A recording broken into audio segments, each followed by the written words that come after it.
institution, which is right now a Berlin, New York institution, which is called Institute for Global Reconstitution. It's an ambitious title, but we hope to deliver based on this promise. So we'll proceed as follows. Right now, my name is Artemy Magun. I will say a few words about the Institute, not on the substance and not on the occasion. The occasion is obvious, right? We gathered here to, you cannot celebrate this, but to memorize, to have reminiscence, the memory of the horrible events of the last 2 years. But as any horrible events, if you survive, you start thinking like what happened. And our task here is more reflective. 2 years is sufficient time to have some ideas what actually happened. Why is this so traumatic? Who hit us over the head? Was it just Putin or something slightly more complicated? So that's normally like what our institute is doing and what we are thinking about. After my very short presentation, which will be accompanied by the slides, we will proceed to the responses. This is a round table, so everyone will probably comment on what they think about the global, strategic, deep causes of what's happening. And of course, the other question is what is to be done? Like, can we actually do something with these deep unconscious causes? And of course, I understand why you are laughing. Nevertheless, usually when you understand something, you act in a more intelligent way. So that's the occasion, but again, our comments and thoughts will not necessarily be restricted to the narrow question, 24th of February. Now, is someone changing the slide? I have the clicker. So, this institute is an academic think tank. It's a think tank, but it's a little more sophisticated and abstract than normal think tanks. So we're not going to explain why Navalny was poisoned, or if he was, or if what tanks will attack Avdiivka tomorrow. So these are very important questions, but unfortunately we are not competent to respond. But we are going to deal with larger topics, and I immediately anticipate. These are our 3 projects on which we have to write reports. So these are projects in the very serious sense. And these are, the first one is dedicated to the constitutionalism. So we are working on the principles for a new Russian constitution. There has already been some progress. We are working on this for a while. And we've had generous support of Timur Artemyev present here, and some others. And we are continuing this year. So we have already a draft of the Russian constitution soon to be delivered to the public. There are also some articles that explain our conception.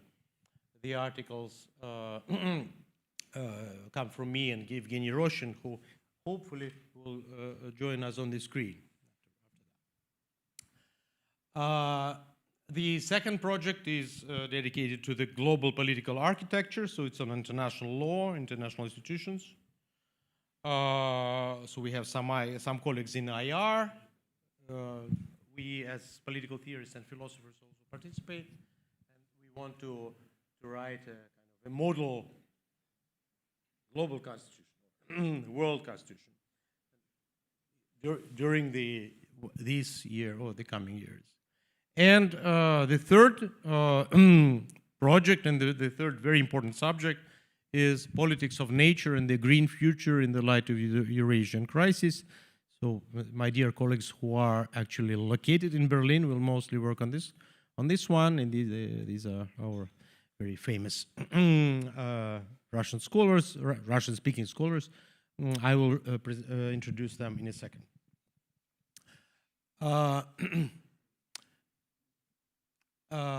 Yes, so it's a think tank. It's based in Berlin and New York. The task is to address and to resolve the current crisis, which is a poly-crisis.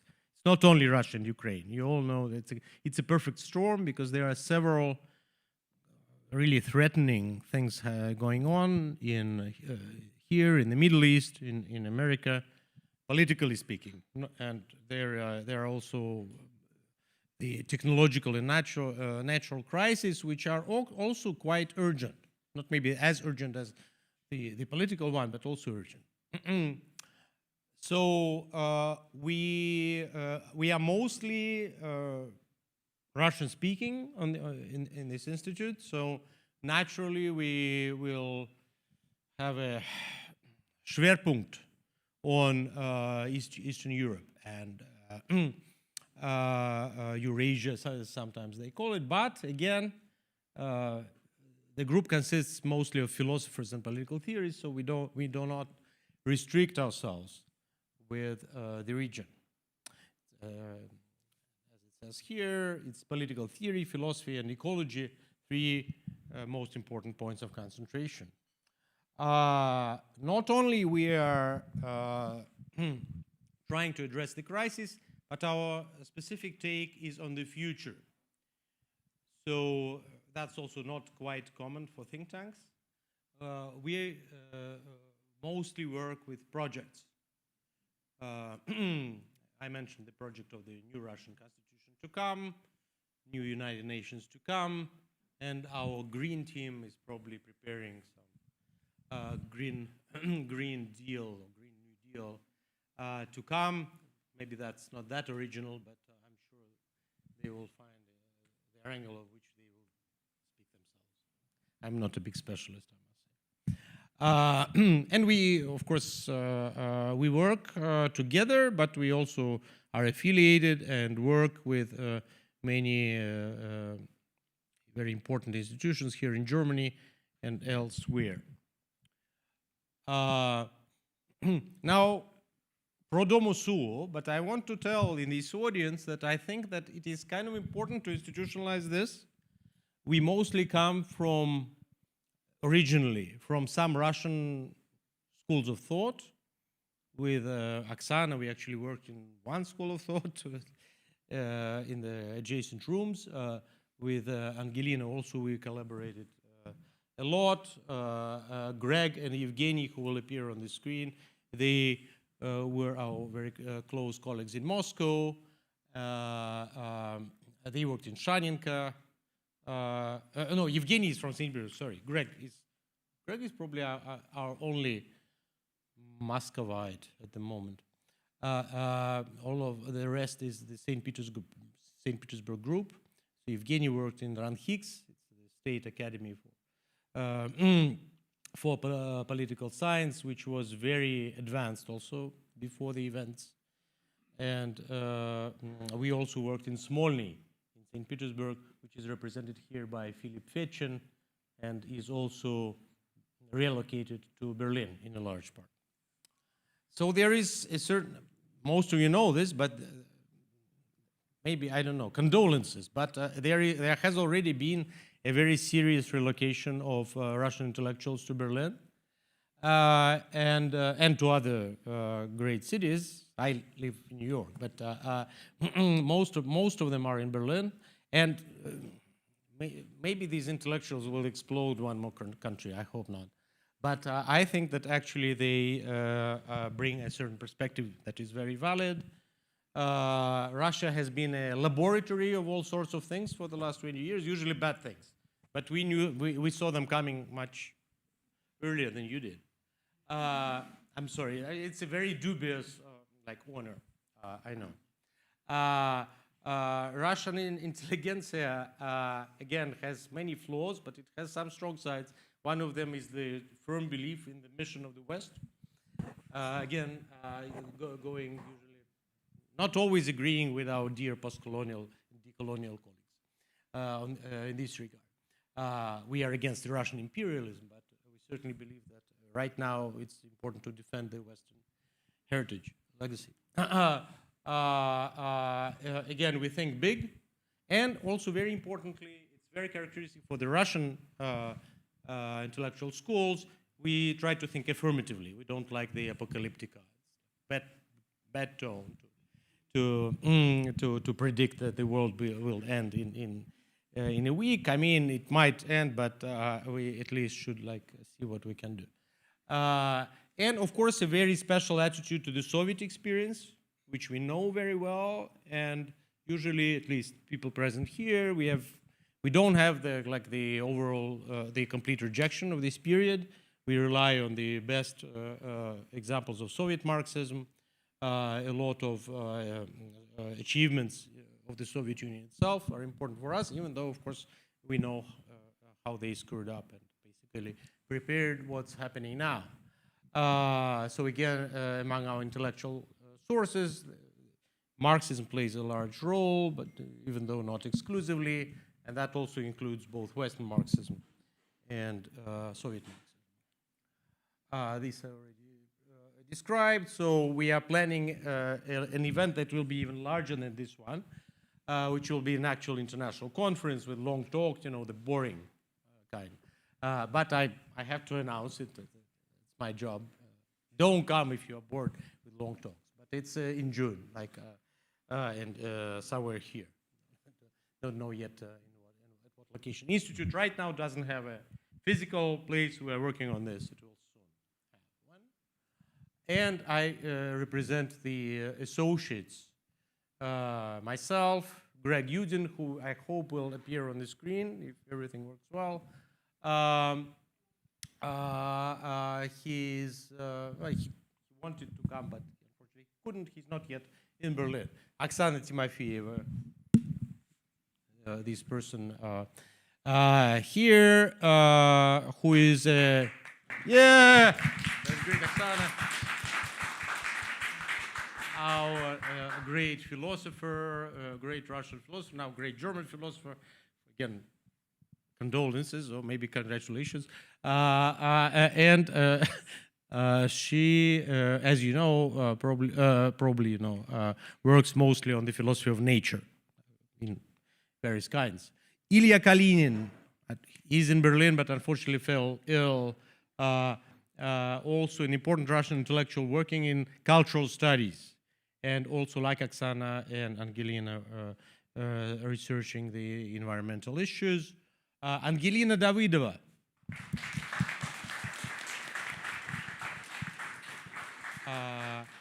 Who is a journalist and also an intellectual and a practitioner who also works in environmentalism and knows everything about the civil society projects in this area. And finally, Yevgeny Rosan, who will also appear on the screen, who is also in America as yet, and who is an important Russian political theorist with the focus on IR. So that's the one who is mostly responsible for our United Nations element. He's the author of a book on the friendship among nations. Again, we tend to be very affirmative here. And that's it. So that's my small pitch. Now, I also, yes, but I am now shifting to the round table. And is reminding so that I don't forget about these two guys, but I don't forget. We're just switching to another topic. And can we show my other presentation, please? Because there are questions for the round table. Actually, I'm not going to pose these questions. They just initiated the discussion, but it's good if they're on the screen. No rush. So we are now going to discuss something that relates to the said occasion. So what happened 2 years ago, and again, how we can address this from the from the serious point of view, like world historical point of view. What happened? Is this totally unprecedented, or is this as like business as usual. Yeah, wonderful. And then the second slide. Not this one, but yes, perfect. So these are the questions for the roundtable. Because Alexander actually put them on the screen. I can even read them. But we invited again our dear friends who are not yet the members of the institute, but everything is ahead. Who I think have both very important, interesting perspectives and on the event, and who are again both long-standing friends, collaborators of many of us. One is Vladimir Ishchenko, who is a political theorist, activist, chief editor of the journal Spilne. She's shaking his head. Okay, that's probably the information is shifting quickly in this period, but you will certainly. Why don't you introduce yourself? What did I say? What did I say wrong? Just everything wrong. I'm a sociologist, not a political theorist. Yeah, I used to be in Spilne, but not anymore. And what else you said wrong? No, I'm not important, not great, and yeah, so I'm just European person. Just a European sociologist. Okay, European sociologist. Frankly,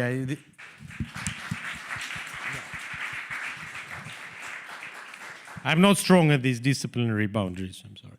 And Boris, actually, same thing. I don't know what you actually are. Croatian philosopher, author of great number of books, journalist. Anything.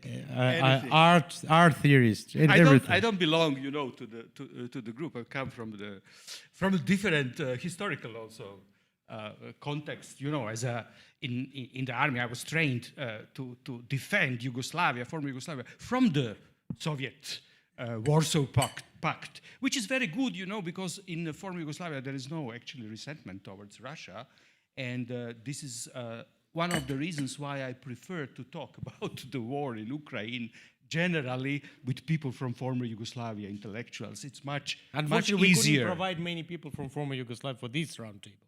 So imagine you have them in front of you and don't think of us. No, it was a joke. Anyway, so Boris, again, thanks for joining us, Volodymyr and Boris. And I will just read the questions. What is the Russia's war in Ukraine a symptom of? But you had this book, what is the Sarkozy a symptom of? So what is this symptom of? Second question, what global transformations does its outbreak suggest? Or should the status quo be restored? So that's the practical question, the project-oriented. How can the settlement in Ukraine be coordinated with the settlement of other simultaneous crises? And I mentioned some of them already. And maybe most importantly, is there a future to democracy in its liberal or radical versions in the face of these events, which in part depend on the successful indoctrinations of majorities or pluralities? So these are just my questions for inspiration. They will not probably abide by them. And now, can we have Greg on the screen? Oh, he's already here. I'm looking at that. So Greg Yudin, I already briefly introduced him. He's a political theorist, philosopher, sociologist, author of books in Russian, many articles, many media publications, which all basically settled everything for us about this war. For most of us, this is the person who always has the right answers, and that's why we have him. We hope that he will eventually give the right answers to the main questions, like how to live, what is being, etc. But he's working on this, and of course he's a member and a co-founder of the institute. So Greg, you have the word. Thank you so much. Can you hear me there? Yeah. Yes, we hear you well. Yeah, always happy to be in Berlin, this time online, but I really miss the city and hope to be there soon. Well, this is a very grim anniversary. For several years already, Ukrainian soldiers and civilians bravely give their lives in a fight against what I consider to be an imperial war of extermination, a brutal attempt to erase the very Ukrainian identity. And honestly, there is no end in sight. At the same time, there is enormous suffering and despair in Russia. And the assassination of Alexei Navalny has bereaved many Russians of their last hope and plunged the country in total darkness. 2 years after the start of the full-scale invasion, it is clear that there is no easy solution to this crisis. And as we see, neither side is able to accumulate enough military resources to end the conflict on the battlefield. This is not just a madness of one particular individual, nor even a madness of one particular people, nation, nor is it just another local conflict that is likely to die out on its own. So the intellectual challenge is to explain what exactly this war is. And to me, this is a battle between two different visions.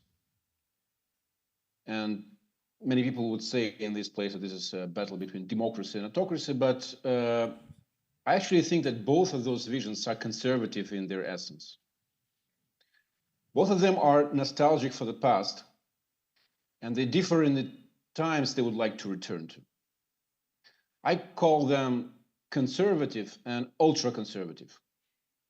The ultra-conservative is, of course, represented by the Russian leadership, who would like to throw the country and the world back straight into the 19th century, in the times of balance of European powers who divided the world between them and join efforts in suppressing the nations. Or maybe even earlier, as Putin's bizarre historical lecture to Tucker Carlson shows. But there is also a conservative vision, one that would like to get back to February 23rd, 2022. For this vision, the world was doing totally fine before that. Vladimir Putin was a reliable business partner with whom you could drill, build pipelines, and get incredibly rich. Yes, maybe he repressed his own people, killed and poisoned his opponents, annexed some land, but that was just a nuisance for those who are interested in business and not in politics. Now, both of these visions are doomed to fail. Putin's reactionary conservatism will fail simply because it has nothing to offer, neither to Ukraine, nor to the planet in general. Yes, it will live for some time on the resentment it generates, and unfortunately, he will kill many more people. But it will fail nonetheless, like all reactionary projects did. But the other conservatism will fail too, because it's not true that the world was doing fine before Putin's invasion.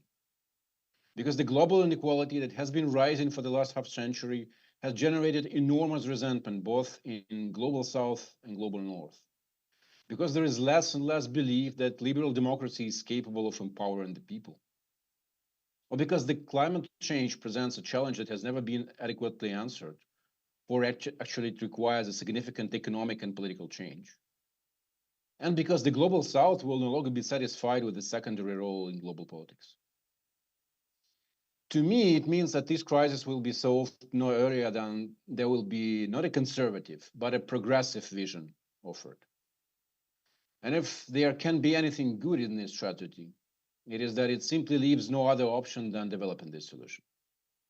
It is useless to believe that things will somehow get back to normal. They will not. At least not until we imagine and invent this new normal. And this also applies to Russia, which is probably the place where this crisis is particularly acute. With the death of Navalny, the hopes for the miraculous escape, for a hero who would somehow save us, are also dead. It is now time to reimagine Russia, to offer a vision for future Russia.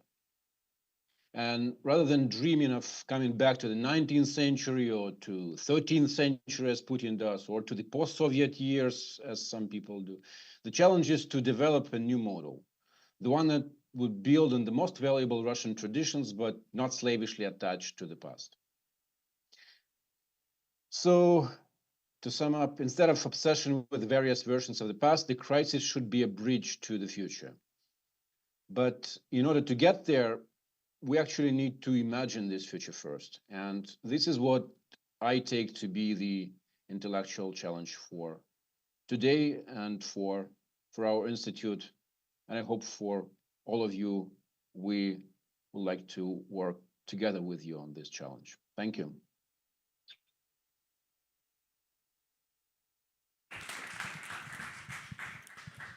Thank you so much, Greg. And our next speaker will be Vladimir Ishchenko.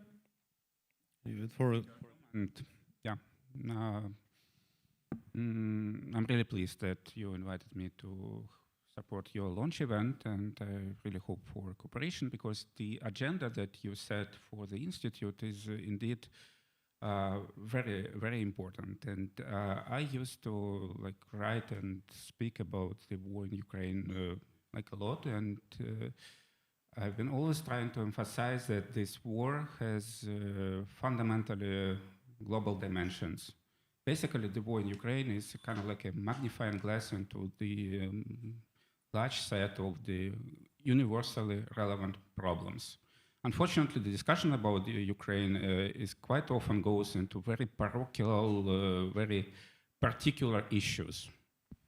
Well, let's say, what is about that history between Ukrainians and Russians, and how, one version is, for example, is presented by Putin in a recent interview. There is also Ukrainian nationalist version, which would go, for example, to the 17th century, to Pereyaslav Rada, and to the centuries-long imperialism in Ukraine, which is also a big simplification of our history. And what are perhaps some of the most important globally relevant problems that the war in Ukraine opens? So we've started about the polycrisis, right? When the crises in different spheres are coming together and amplifying each other. So we are getting the crisis which comes from very, very different sources. And one of the biggest sources, or perhaps failing solutions, is actually that I would call following Gramsci hegemony crisis. Incapacity of the ruling class for coordinated action, when they are fragmented, when they fight each other. And what we see, you can see it also right now in the United States, is all the discussion about the supplying weapons and aid to Ukraine, which is undermined by one of the two parties in the United States, and also the incapacity of the ruling class to present their interests, their particular interests, as universal interests. Sometimes it works, but now it works less and less. Now more and more people in the world see the people who rule them as thinking only about themselves, not about the general interest, but the interest of the caste, the interest of the richest, the interest of mafia, the interest of oligarchs. And less they are capable to convince that those interests are actually relevant for all and express the general. And in response to that, in response to this incapacity for actual hegemony, we see more and more authoritarian responses. We can see how various opinions are becoming more and more difficult to express, also in Europe, also in Germany, about different conflicts.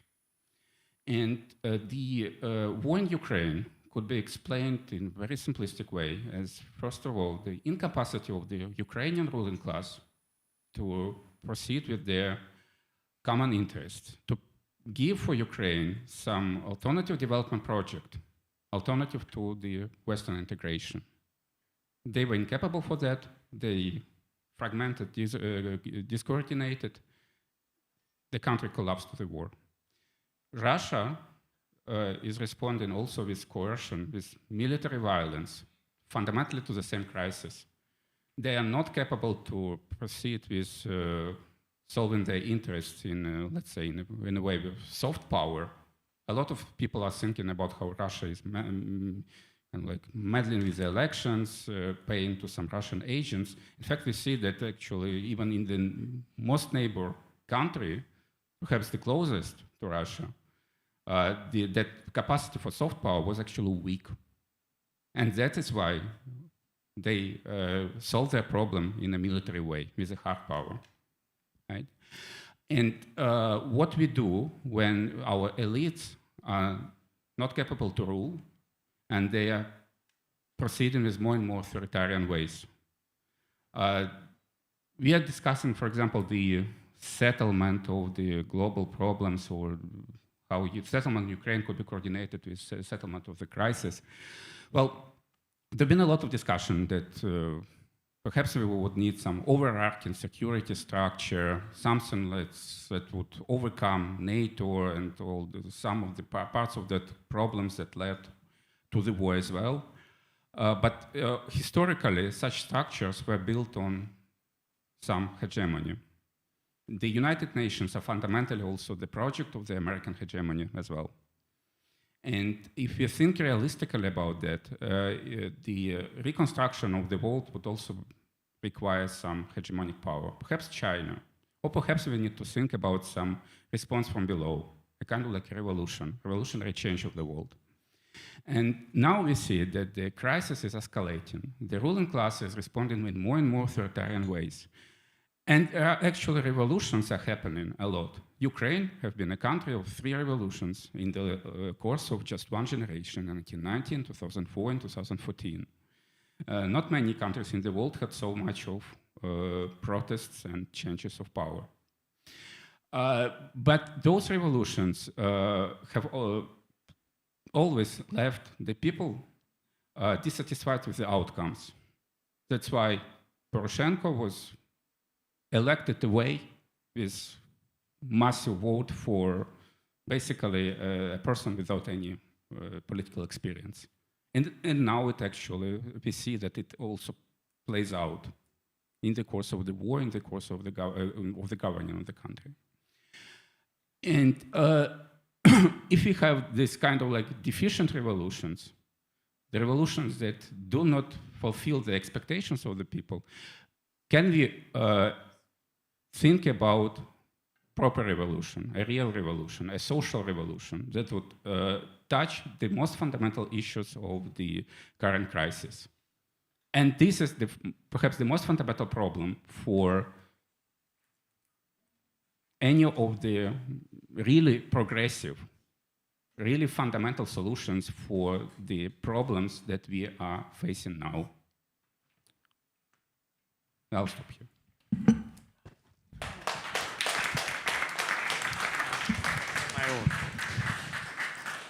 Thanks a lot, Vladimir. Yeah, very suggestive. I agree. I mean, there is a problem with the vision, with the narrative. I mean, probably you watched the interview, the infamous interview of Putin recently.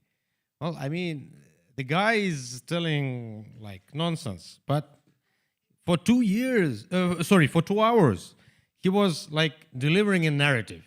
He has a like very global like narrative, maybe like, yeah, slightly crazy. But on our side, there is no narrative. Crazy, sane, just nothing.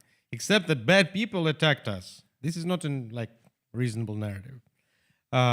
If he starts with Rurik, we should also start with something. I mean, as Vladimir just suggested. I don't know the struggles of the ancient proletariat. I mean, we could suggest stuff, but no. I mean, we start like yesterday and say that somehow bad people from a big northern empire for some reason disturbed our great peace. This is not serious. We need something. We need something, and we don't have it. That's why we exist.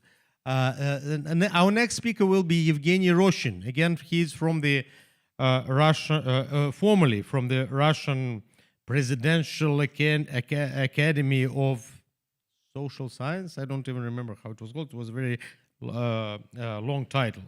And it was very progressive because Yevgeny was a dean of political science there. Then, of course, he was fired because he said that the war was not a very good idea. The presidential academy had chose a different opinion, in a majoritarian way. Now he's in Princeton, and Yevgeny, you are, and in our institute, which is maybe more important. So you have the word. Thank you, Artemy, for giving me the floor. And what gives me hope is that many other people stayed in the country, and I guess part of our message will be addressed to them, as well as to all those who came today to the launch. I thank the audience for coming. I would like to briefly try to connect the global to domestic and explain what we try to do at the Institute. And I'll start by stating the obvious. Russia's invasion of Ukraine put an end to the global security arrangement as we knew it before. This is obvious, but what is less obvious is what this ending really means. Does this mean the end to the United Nations? Does this mean that we have to abandon the idea of coordinating our actions with nuclear powers? Probably not so. So this is why this crisis invites us to think about the idea of a global reconstitution, right? And I think one of the takes that our institute wants to offer is that this idea of global reconstitution is inherently intertwined with the process of Russia's internal reconstitution. What I mean to say is that we have to rethink Russia as a global actor. This might be actually an idea for an alternative narrative that Artem was asking for. And this is not a purely philosophical question. This is a question of practical necessity. When and if Putin leaves the office, it is safe to assume that the country will preserve some of its global aspirations. We all know that the current regime is effectively using international politics for domestic purposes. It's anti-Westernism, anti-Americanism, and anti-liberalism are all very effective tools to kindle national sentiment and then exploit it to its own advantage. But such a long and vested interest in international politics also begs the question of whether Russia's global role could be somehow redefined and in a way that would supply a different sense of purpose for the country after Putin, and in a way that would avoid problems of perceived national humiliation and resentment that we saw in history before. After all, I believe that with the need to decarbonize, with the need to mitigate the nuclear threat, and with the need to reconstruct Ukraine, the world will need Russia as much as Russia will need the world to reconstitute itself along democratic lines. That being said, how do we achieve it? So what we would like to open at our institute is the discussion of the constitutional forms that can, on the one hand, contribute to the building of more robust democratic institutions, and on the other hand, give the country a kind of sense of meaning and purpose. And the latter is really critical, as it involves the idea of participation of the people in formulating its own will. It also involves the revaluation of views on equality and justice and living together under a federative structure. But the discussion of all these issues can't even be started without a scrutiny of Russia's global commitments, including its seat on the Security Council and its membership in the nuclear club. And for all this to happen, we need to be thinking about the institutional forms and constitutional norms that would allow for such a public examination of Russia's global role. And this is the reason why one of our working groups has been discussing the visions of Russia's political community based on the principles of justice, participation, and human dignity. We've been focusing on questions such as the transparency and accountability of foreign policy, innovative decision-making that involves international community, and also the institutionalization of the norm of self-restraint. One of our key motivations is to find a way of grounding all these tasks in the domestic institutional structure. Possibly the last takeaway from me is that we are convinced that Russia's deep rethinking of its own role should not pass in vain for the international community itself. Rather, what we are hoping for at the Institute is that such a rethinking might trigger further discussions of the United Nations reform and perhaps a new and more genuine conversation with the Global South. And as Artyom indicated, I would like, as a final note, to add that we are soon to publicize the draft of these ideas on our website. And on that note, I would like really to invite everyone who is even remotely interested in the topic to engage in critical conversation with all of us at the Institute.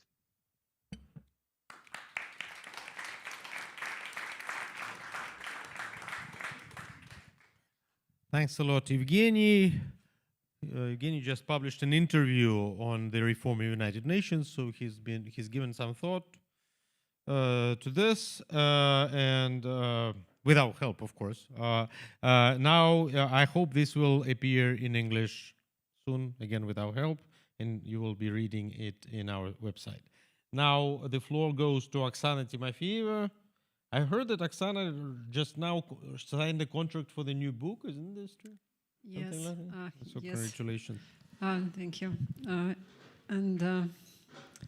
I would like to start from apologies. I'm not a political thinker, so I was not trained to see things from like a really high, big perspective and to make decisions about how the world should be shaped with regards to the interests of different global actors that are like sovereign states and their governments and their business administrations, decision makers, or politicians. All these things sound for me a little bit alien, but I did write something about the war, and I think I still do it, but in a slightly different perspective. In the introduction, it was stated that I do philosophy of nature and environmental humanities, and actually like this phrase, environmental humanities.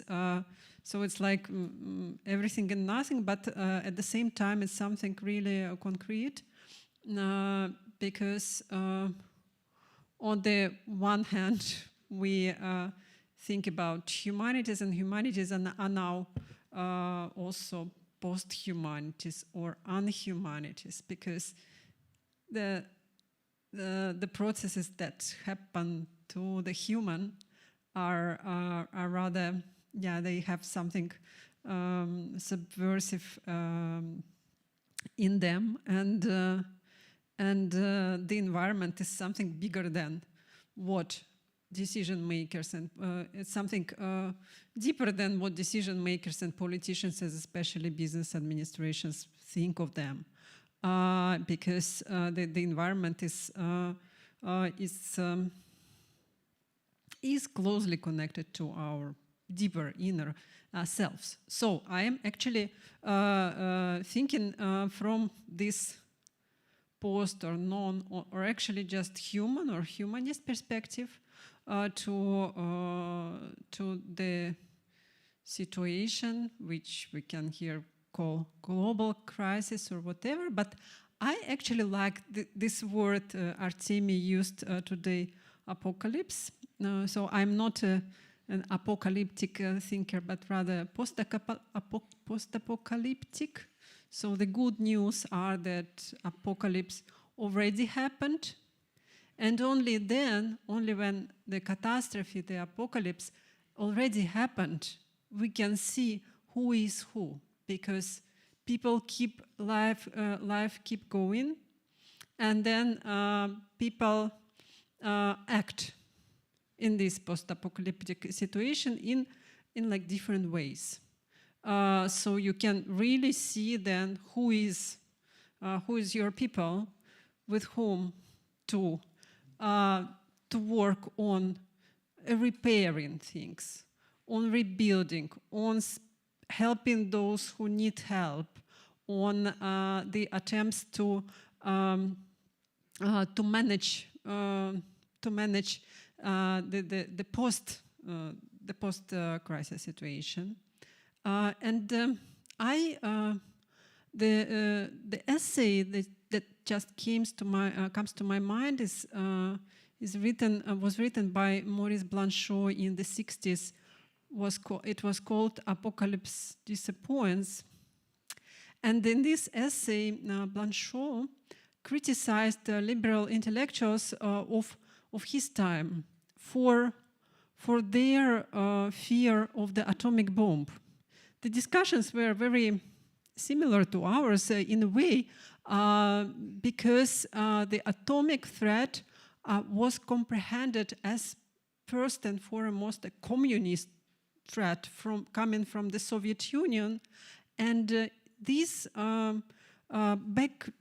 background of the atomic threat was in a way ideologically used as a means of thinking about keeping the status quo as much as they could.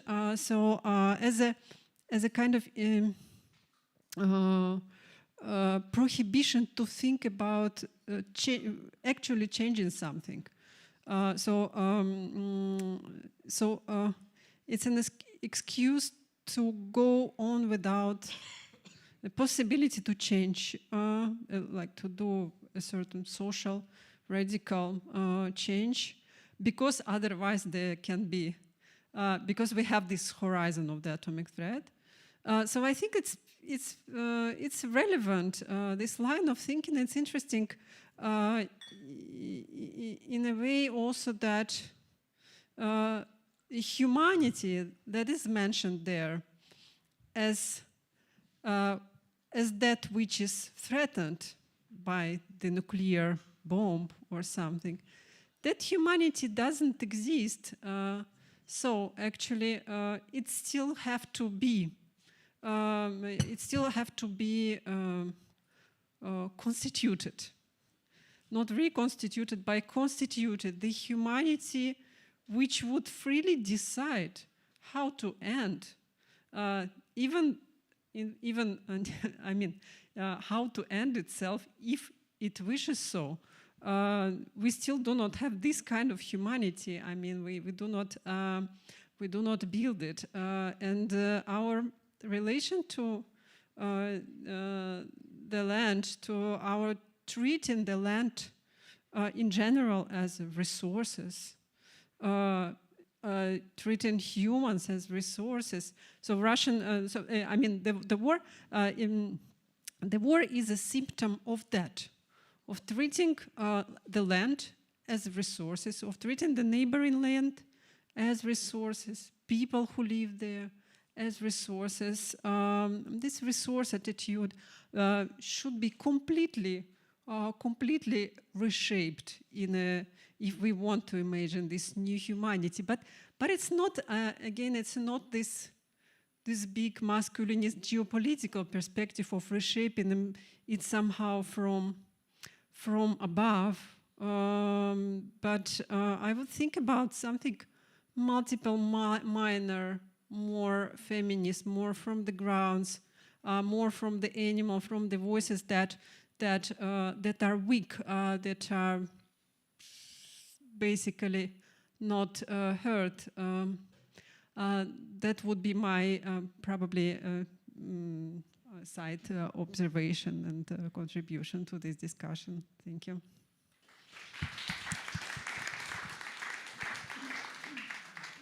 Yeah, thanks so much, Oksana. Actually, sorry, I'm playing this MC here for you. So I will sometimes intervene with stupid remarks so that you see how speakers are smart, how the speakers are smart. So here, I agree with Oksana that it's not only your normative statement. I think it's a very good analytical statement that this whole war story and everything that's happening these 2 years is very much a thing.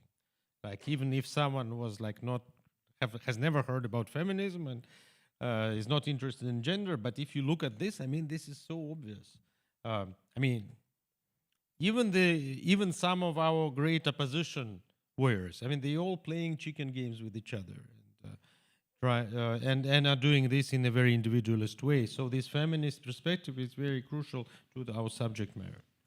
Can I just add something more from the, not even feminist, but a slightly broader sexual perspective? And that's very important. I just want to note that this particular war is very much connected to the gender and sexuality issue. And it began in 2020, in 2012, when the deputies of the Russian government were trying to forbid the rainbow, and then more and more they were trying to sneak in people's beds and control private lives. That's on the name of the traditional values. What is traditional values? Traditional values is when those who are stronger commit violence against those who are weak ones, children, women, and so on and so forth. Those are traditional values. And in defense of those traditional values, decriminalizing family violence, domestic violence, and so on and so forth. So, and now we observe the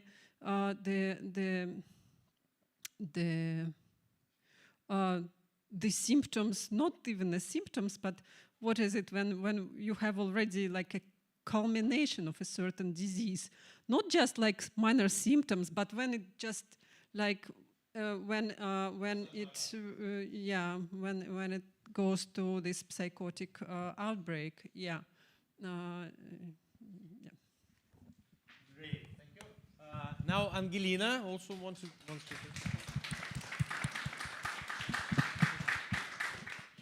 Yes, thank you so much, and thank you.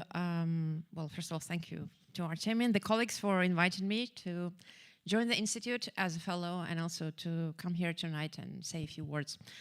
I think that a lot of the arguments which the colleagues have already brought up were highly relevant, and I'll try not to repeat them, but to add something else. And I actually wrote down a number of arguments which I wanted to throw into this floor and maybe as a route for further discussions that we are about to have in a few minutes.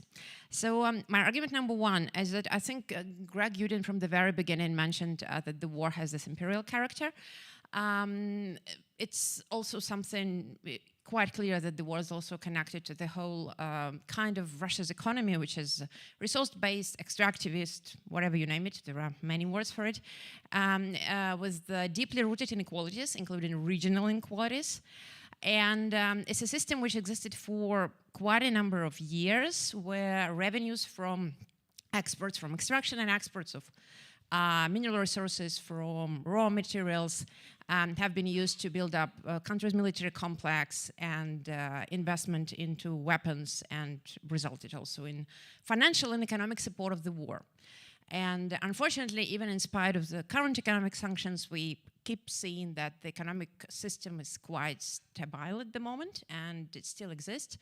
And coming to my second argument, so that structure of the economy and the fact that Russia, as many of you know, is the largest country on the planet, and it has a lot of various resources, the global demand for these resources are still out there.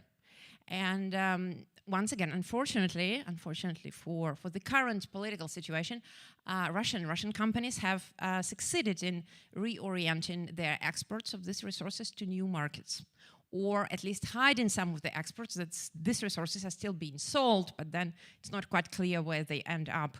There were a few recent scandals. Well, I think information was revealed that Russian oil still makes it to Europe through various unclear channels, and Russian uranium still makes it to Europe, and many other resources of Russia end up at Western markets, but a vast majority of it is now being directed to the Eastern market, to Asian markets, where the demand is just growing.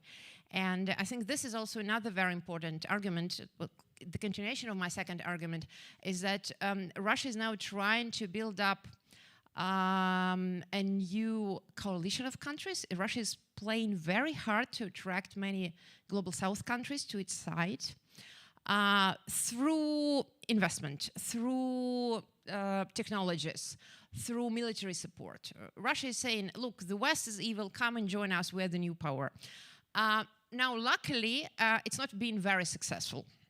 So there are a lot of examples when many global South countries are still interested in exports, especially raw materials, are still interested in investment, but they do not align politically. I mean, there are just very, official political alignment with Russia is very, very limited. However, that trend is continuing. So argument number 3, and I think it's something which addresses this whole question about the settlement of other crises, including the above-mentioned, the earlier mentioned Polish crisis. It is indeed that the current world where we are, it's not only shaped by the war in Ukraine or the war in Palestine and Israel, it's also shaped by climate crisis, biodiversity crisis, and many other crises happening at the same time. And it's quite obvious that the current situation needs complex and systemic solutions. And it's also possibly that we do not have them at the moment at political level or any other serious levels, because there's this very famous joke that if we were to solve the current economic crisis with the means of economic solutions we have from the 20th century, we will just bury the planet and we'll just, bury everything else we have. We won't have air to breathe, water to drink, and surviving would be challenging. So in a way, I think it's also one of the tasks for us here at the Institute is trying and thinking of these systemic solutions and this systemic solution to global crisis. And so argument number 4 is that, as I mentioned earlier, Russia still remains an important global player in many environmental and climate-related issues. In the question of how Russia manages its resources, but also how Russia manages its ecosystems, be it the Arctic, the permafrosts, the forests, the rivers. All of these questions are of global importance. And so if we try to think of future of Russia and like in post-Putin period, I think it's very much about political systems, it's very much about new economic systems, questions of equality, but also questions about managing of ecosystems, like how do we manage them so that they actually fulfill their functions and not being destroyed for the sake of revenues for just a tiny group of political and economic elites. So I think those are really very important questions, are also very important tasks for us within the Institute to rethink this. And then a final argument which I have, which is not so much directly connected with the main area of the work of our group, and that is environmental and climate and sustainability issues, but rather deals with other area of my activity, and that is media and civil society. I think to quite a lot of us, the fact that such a huge proportion of people in Russia directly or indirectly were supporting the war was a major blow into what we thought, the way we lived, the way we acted. And I think it's still a question of very large discussions to what extent the support is really there, to like which percentage of the Russian population support the war, which percentages say we don't care, which percentage is trying to build up a wall between themselves and the outside political structure. But it's still, all these questions I think are also important and also connected in a way, for example, to issues of inequality in the country, where a lot of soldiers are just being bought to fight in Ukraine. And a lot of their families are also being bought to fight in Ukraine because then their mothers and their wives get like millions of rubles of compensation if a man dies at war. And that's once again connects with regional inequalities, extractivism, resource-based economy. So it all goes back to point number one. But then it also shows us how propaganda turned out to be successful. And how propaganda, which was obviously built on the trauma of falling of the great empire many years ago, once again going back to what Greg Yudin said, and learning for large ideas, learning for some ideas which will look into future. I mean, a lot of current propaganda is looking backwards. A lot of current propaganda is trying to rebuild whatever Russia of 19th century or whatever, late Soviet Union. There are very few ideas of what the future could be like. And I think it's another task for us, right? To think about these new narratives and to think about these new ideas which can also help Russian society transform. Really, my last argument here would be that the whole era of Putinism in Russia before the beginning of the full-scale war was a lot about stability, right? The word stability was like a crucial word. And people were very much afraid of any kind of changes. And then this major change happened, right? The war, like what could be worse? And then another change happened, right? The mobilization, which was another shock. But now we see that every aftershock, after a few months, there comes a lot of what you would call normalization of it, like normalization of life, of economic, of societal structures. And I think one of our tasks, and by us, I mean not only us sitting here, but actually everyone interested and willing to participate, would be to think of these new narratives and to think of these new ideas which would be necessary for societal transformation, helping them open up for new, for change, for necessary transformation to take place. Thank you.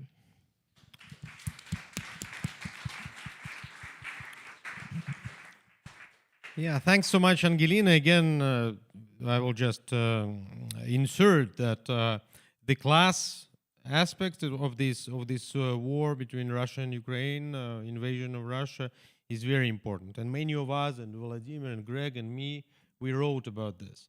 That certainly ideologically this war was from the beginning presented as a war of the poor against the rich. We have intercepted conversations of Russian soldiers who say, oh, look, they live so well here in Ukraine, I will steal another TV or refrigerator or something. Again, this is also to some extent objectively true, but at least this is the way this is framed. And of course, I think that this is a share of our responsibility as intellectuals, that we, as intellectuals from St. Petersburg and Moscow, we more or less thrived in the Russian very rich cultural and public sphere, etc., while of course the rest of the population didn't live very well. And this cleavage, this inequality, again, to which even I feel I was not very rich, but I was like middle class.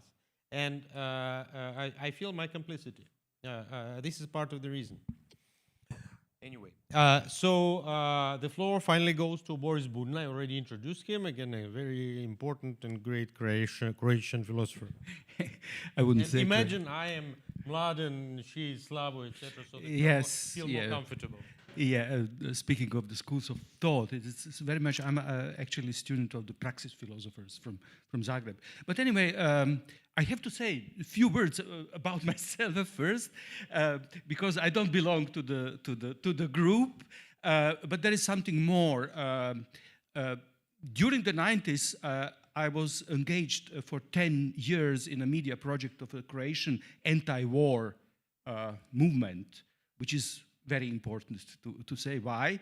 I don't think that this is possible. This was the peace movement, anti-war movement at the moment of war, when the front line was 20 kilometers away from Zagreb, and when you would do the activism while hearing the bombs from the front line.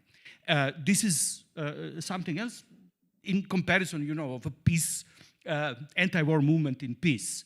One thing, and this was extremely important for me to get through the anti-war activism a possibility of certain distance to the war, you know, just not immediately to have to decide, yes, I'm on the side of the victims against perpetrators. And it was actually quite easy, but still it was the buffer, possibility to reflect. This is one thing. Another thing, I was also end of the 90s member of the board of directors of the Open Society Institute Croatia, George Soros. Why I'm telling this? Because of the concept of regime change. I was not watching a regime change, which was the telos, the task of the Open Society Institute. I was not watching it from the first row. I was doing it from on the stage, coordinating, so willingly. So I have very ambivalent experiences with both, you know, experience of the war and then experience of Western engagement and interventions into a certain post-communist situation. This is, and then speaking of the situation, let's come directly to the point. I don't know whether you have seen this. A few days ago, in the YouTube, there was a debate between Ilya Budraitsky, Alexander Morozov, and the question was this debate, is Russia fascist country or not? Ilya who's a good friend of mine, claiming that Russia is a fascist country, that it's fascist regime. Interestingly, the Morozov claimed that today there is no fascism on the planet of Earth. And he said, in Russia, we have to deal with Putinism as a unique historical form of political evil. I find this definition very interesting. For me, coming from the former Yugoslavia, you know, we had a Slovenian philosopher, Rasko Močnik, who some 15 years ago wrote a book under the title, How Much Fascism? So question is not whether or not, but with how much of it we can live. This is one thing. And another thing, which is a deeply epistemic problem when it comes to fascism, and I have a few quotes just, you know, to document some problems and theses. This quote is from Peter Osborne in his The Politics of Time book, and then look what he said. As an object of reflection and inquiry, fascism is notoriously resistant to conventional forms of political and ideological analysis, which means, you know, if the problem is the question is fascism, don't ask political scientists. They don't have answer. Don't ask historians. They don't have answer. And he says, the problem lies in its significance. Fascism problematizes the political while presenting itself as its truth.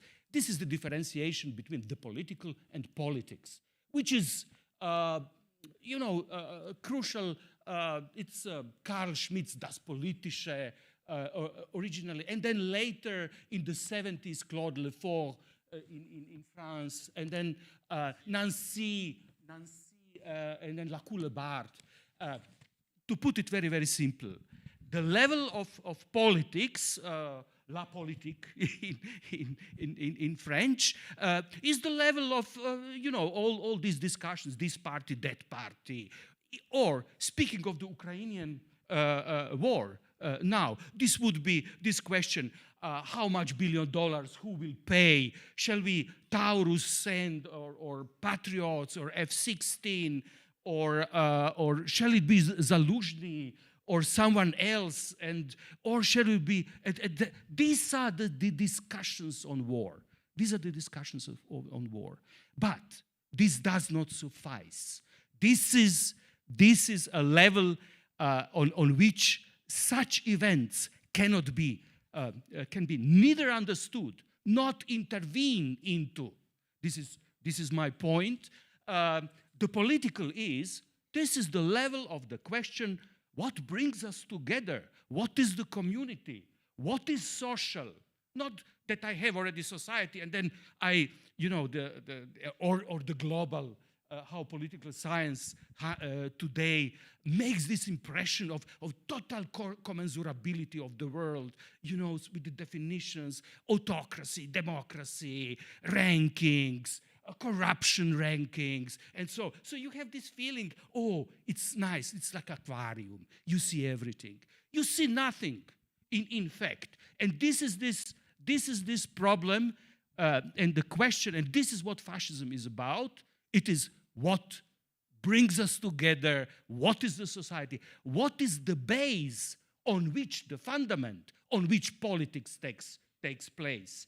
And then when it comes to the concrete to the war, now as you know, there are Western critics of the West, of the intervention expansion, for instance, very concretely, who blame also the West for the war. And you have this quite famous John Mearsheimer. He is quite famous, American. He's specialist into so-called realistic school of international relations. And then you have, which is, I don't know whether you know, here is Germany, Harald Kuyat. Harald Kuyat, the general. He was general of the Luftwaffe, and then later chief of staff of the Bundeswehr, and he was also chairman of NATO military committee. And he openly blames the expansion of NATO and disregarding, ignoring Russian security interests as one of the major causes of the war. Again, problem is, for me, it's very interesting to hear these arguments, but they don't give you answer why NATO was expanding, why NATO was ignoring. They don't give you, they say the West, but they don't ask what is the West. What sort of subject is this? I mean, this is the question for the level of the political. What do we actually mean when we say the West? What sort of obscure subject is this? And well, it is supposed that it acts, but we don't know who is, what is the West. So, and then how to think of the political, and it has something to do, guys, with your project. Russian dissidents gather together in the West and promise to develop some, democratic vision for the future after Putin, etc. Well, this is hugely problematic. And let me quote our good friend Slavomir Sirakovsky, Kritika Polityczna. We know, I went with him to Petersburg and everywhere. So, what he writes, but it's about Russian dissidents. The problem is, I quote, not this or that Russian leader, have they really been so different from each other historically? So, there's no difference between Tsar, Brezhnev, Gorbachev, Putin, no, it is not Polish. It is not Polish. It would be much easier if it would be Polish. So, he says, there is no different. Or ordinary Russians. The problem with Russia stems from a political culture shaped by Byzantine orthodoxy and Mongol domination. Don't laugh. In the past, those who fled from Russia or the Soviet Union abhorred the regime, but shared the belief that Russia can and should truly be great, which a priori means that it includes Ukraine. Even dissidents like Solzhenitsyn and Brodsky thought this way. If the most recent cohort of emigrants, you guys, shares this view. There is nothing to talk about. There is nothing to talk about. The West should do them no favors. So you think of whether you get support or not. But let's come, I said, experience of Yugoslav war. 30 years ago, the editor of Frankfurter Allgemeine, Johann Georg Reismüller, writes, and I quote, "With Croats and Serbs clash two different foreign to each other cultures and civilizations, radically diverging auseinanderkleffende understandings of legality and justice. Here, the democratic Catholic West, there, despotic Byzantine East." And then, I actually started intellectually in the mid-80s, at that time in Croatia, when there was the fashion of Middle Europe, Kundera was writing, etc. Kundera, during the Yugoslav war, considered the war as final normalization and Europeization of former Yugoslavia, because the war was finally separating two civilizations, the Western civilization from the civilization Orthodox and the East. And we are here, this is when Zelensky, in the last Berlinale, but you hear it every way. So he, when he speaks, it's not about state borders on the map, the war, and he recalled the old Berlin Wall that divided different, and said it divided different worldviews, philosophies, different realms. Well, Zelensky says that Russia wants to create a divide between progress and the ruins that Russia leaves behind, a wall between civilization and the tyranny Russia has waged. Ukraine is the fortress of the free world. Ukrainians are dying for the Western values and Western civilization. This is why I, from the very beginning, claimed that it is a proxy war. My text in eFlux, 2 months into war, has the title, "The West at War." Well, now we have the problem. The problem is called civilizational difference, concept of civilization. And just to give you some, during the time,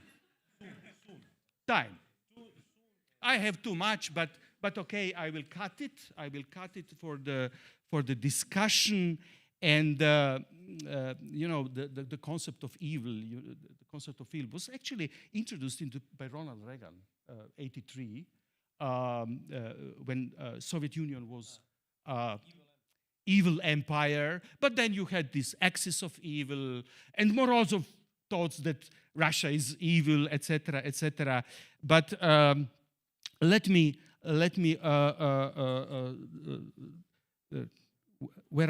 now I have to cut it. But the concept is the politics of human rights. Robert Meister, he claims that just to put it very simple, this is the problem of identification of human rights with civilization, which is instrumentalized in terms of hegemonic politics and then global hegemony. This is the main, and he has that it's actually deeply religious concept within the concept of the Judeo-Christian religion, which is identified as the West. And as just to give you what a civilization is about, and the question was why NATO was expanding to the east. Václav Havel, 1997, in his famous speech, "The Charms of NATO," in Washington, it was the admission of Poland, Czech Republic, and Hungary to the NATO, and he called for the United States to assume its responsibility for the whole world. For Havel, Only United States could save our global civilization by acting on the premise of the values of the civilization, and NATO represents the civilization, and he says this is adoption of these values is a condition of the survival of all the nations of the world. I have, of course, more, but I have to stop. I have to. The deeper level of the problem, and as I see this is the level of the political, the end of the concept. Just to define, you know, what is NATO? NATO is an instrument of post-national sovereignty concept, of neo-feudal concept of sovereignty. This is what is the West. The West is the sovereign. I can argue later, but for now, that's it.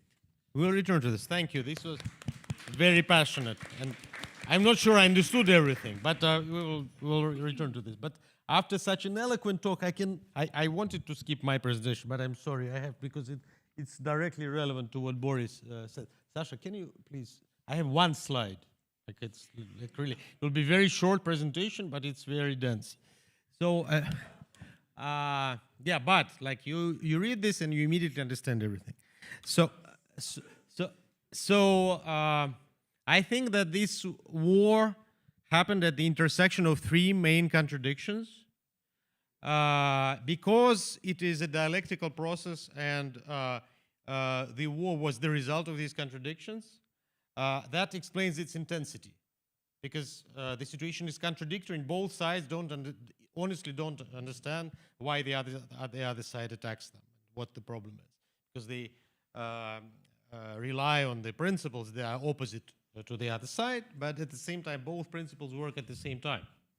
So I think that there are three main contradictions. The first one is political. I mean, very roughly, the rubrics are rough. This is the two principles of legitimacy working in the international system at the same time. The first one is the principle of formal sovereignty, territorial intangibility based on the status quo from Yalta and Potsdam. And then at the same time, we have the principle of revolutionary self-determination, because when there is a successful revolution, then NATO, aforementioned, comes and bombs the country. That means it's also legitimate. But how? The two contradict each other. And Russian leadership honestly doesn't understand the second principle, and therefore is extremely surprised why the NATO is expanding and bombing countries. Instead, Russia starts playing this kind of the role of gendarme of Europe from the 19th century. Of course, the obvious solution of this contradiction, but that should be a dialectical solution, is to sublate, to have an Aufhebung of the national principle as such. The second big problem is the kind of internal collapse, implosion of so-called globalization, because the idea of free market with free competition and with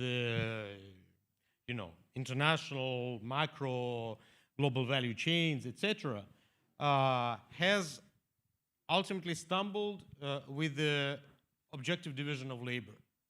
And in this division of labor, someone has to produce raw products. I'm sorry, dear theorists of extractivism, they say that it's bad to extract, etc. But someone has to do it before we all switch to the solar batteries.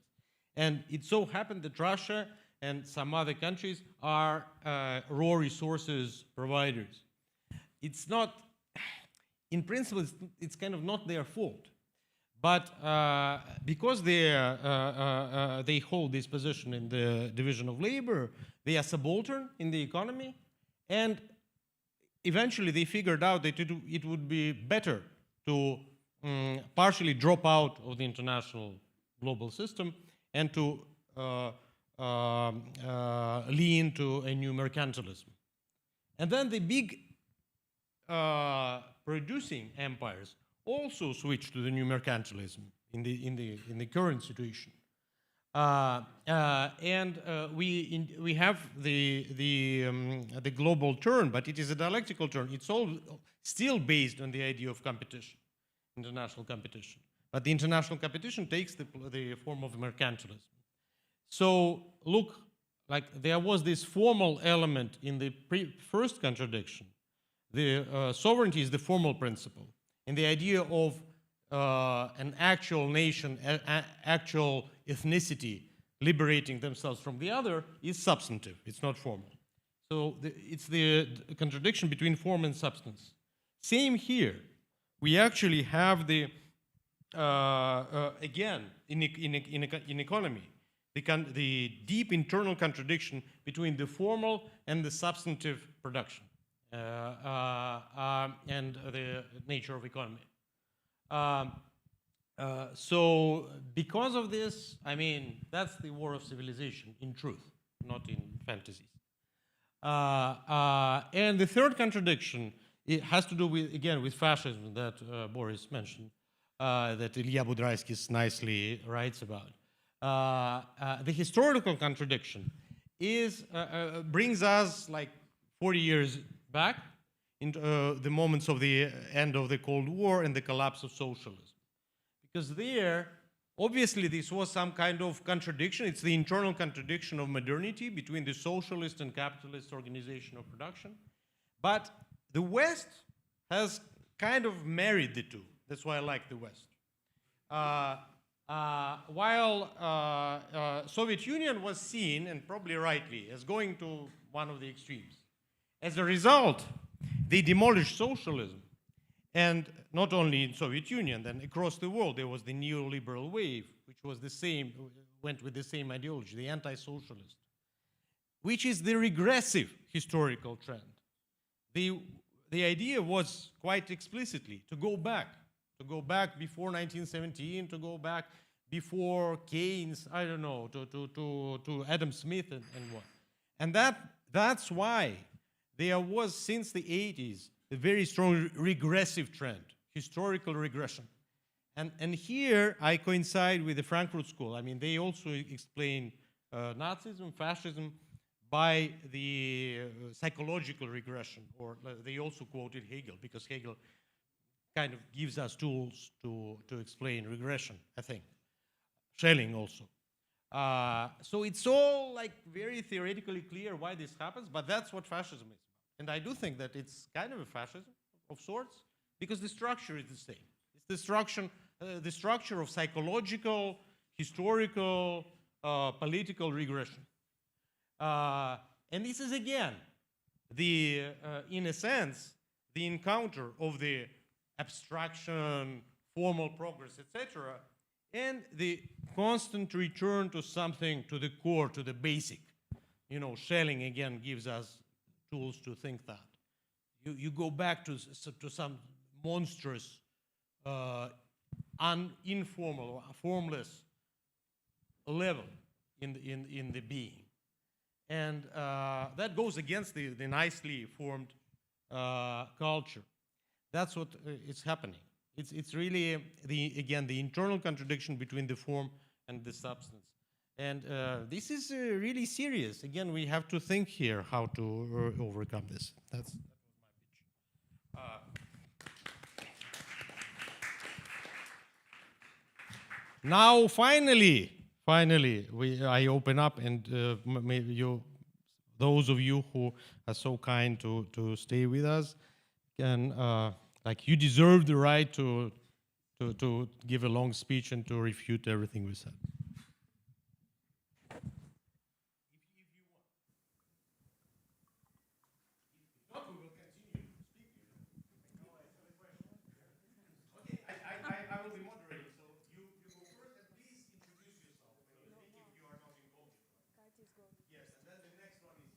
Yes. Oh, the mic is already. Yes. Then let's start with you, and then we go back. Sure. My name is Katerina. I don't have any specific affiliation. I'm doing consultancy in labor law for migrants now.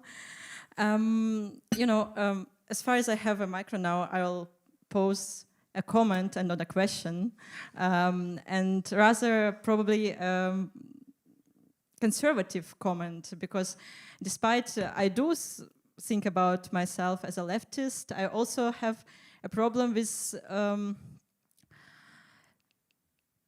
this whole talk about, like, I have a feeling that there is some problem with the leftism, which is all of the time is only imagining things and thinking about what will we do in post-Putinist Russia, and how will we reconstruct Ukraine, and what is the politics and what is the political.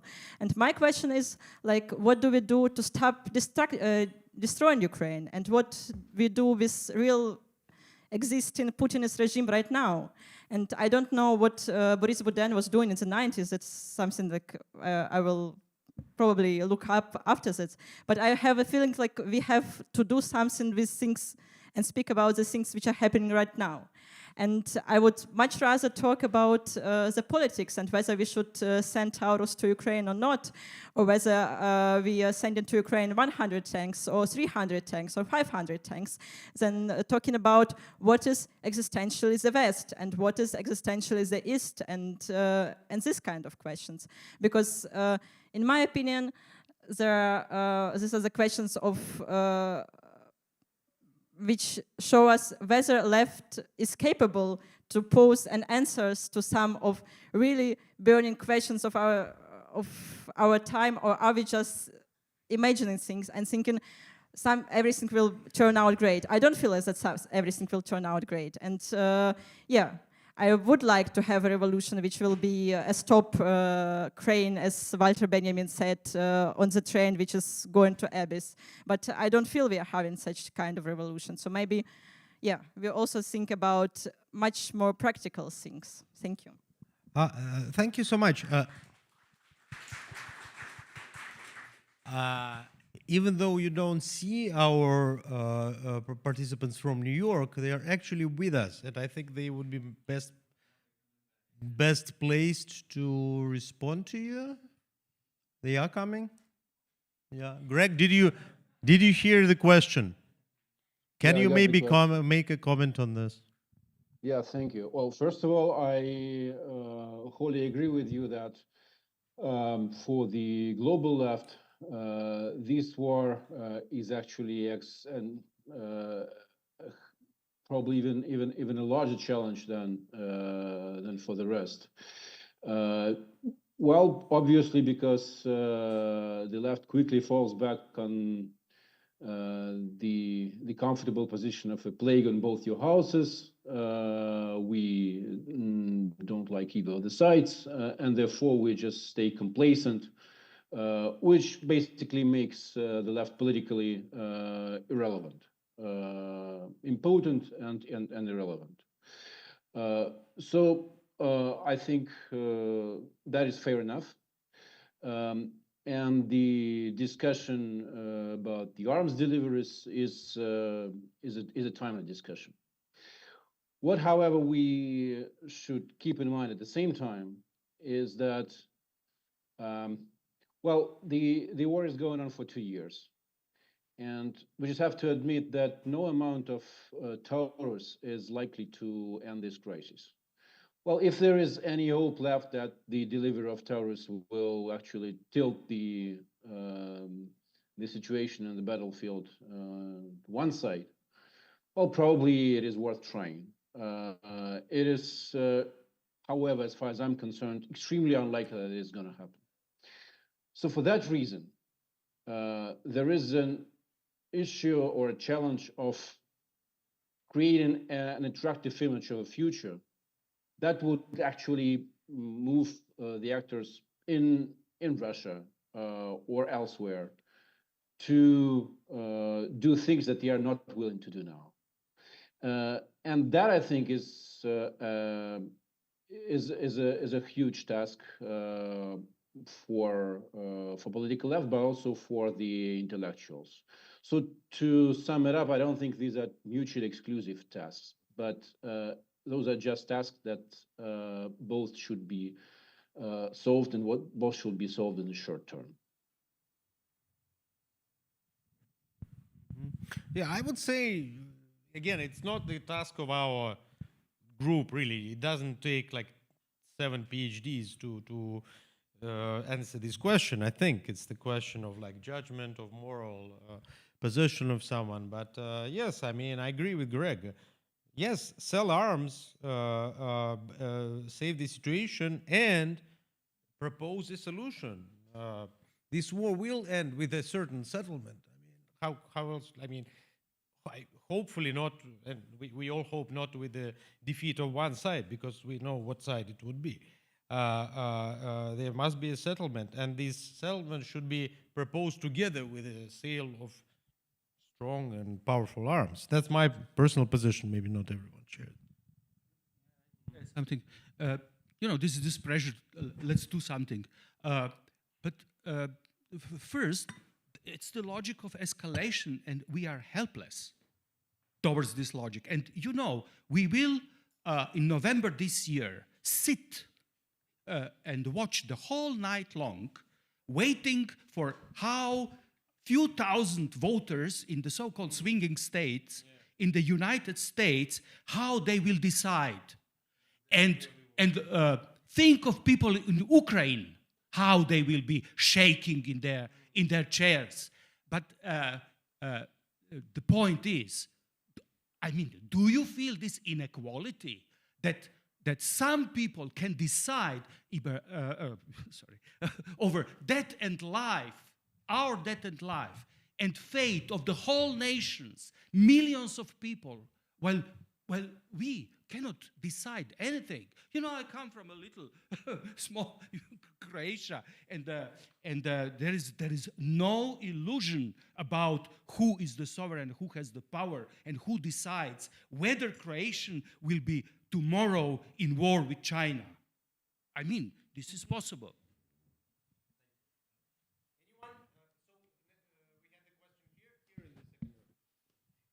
Yeah, thank you. My name is Vitaly Bory. I'm the municipal deputy from the St. Petersburg and from academia, but I'm really glad that I'm not part of this kind of part of society. And my question is, you used the word reconstitution, yeah, and if I understand right, you're trying to think about the very wider political context, and it's not about some document or something like that. It's trying to think in the broader way. But the constitutions and reconstituting of something, it's closely related to the social context. You can't deny that in the democratic situation, constitutions is a part of the result of some struggle between classes, social groups, and something like maybe compromise, maybe not compromising. And my question is, in my opinion, the Russian social context is obscured from us. We don't know a lot about the Russian society, and we can't know it now. And how do you think you can relate it your works, guys, with this social context? How can you imagine it? Maybe our New York colleagues do the New York colleagues have an opinion?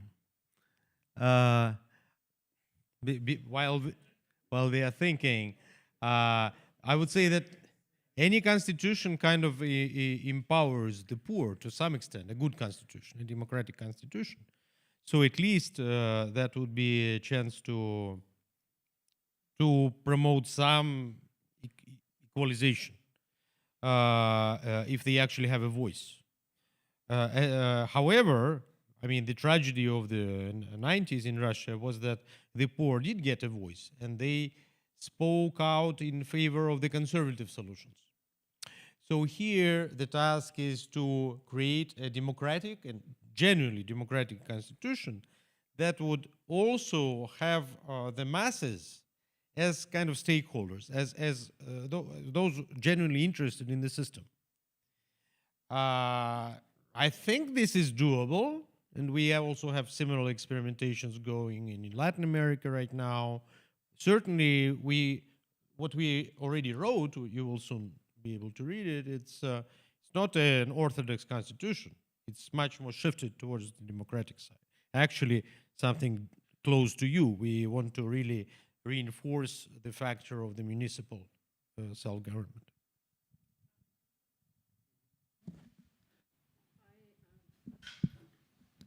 Would like to add something about, in general, about the civil society in Russia, because sometimes from the immigration, it seems that it doesn't exist anymore, that it is completely destroyed, although we have to remember that it's not. So there is a civil society in Russia. There are still people who do a lot of things, so who are trying to, and it's a really like a weak force against the state government, but at the same time it's a miracle of a surviving of a grains of civil society in the most severe fascist conditions, under terrible pressure, people really fearless, preparing for the presidential elections, doing a lot of things on the municipal level, and these are the forces with which it's possible and it's necessary to work, to keep connections, to support, and to learn also from how they manage to do the impossible, as it seems from the safe space, from a safer place of the relocation and so on and so forth.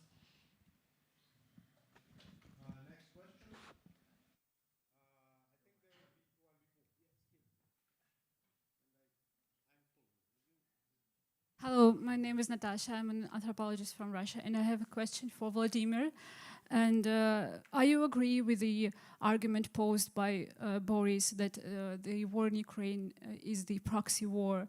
And that's actually a question for every one of you.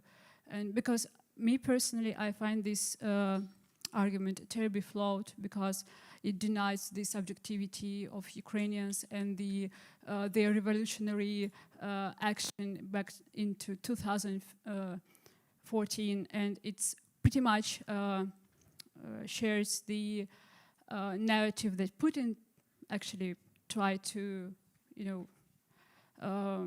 pose, that this is actually the war between Russia and the West. Thank you.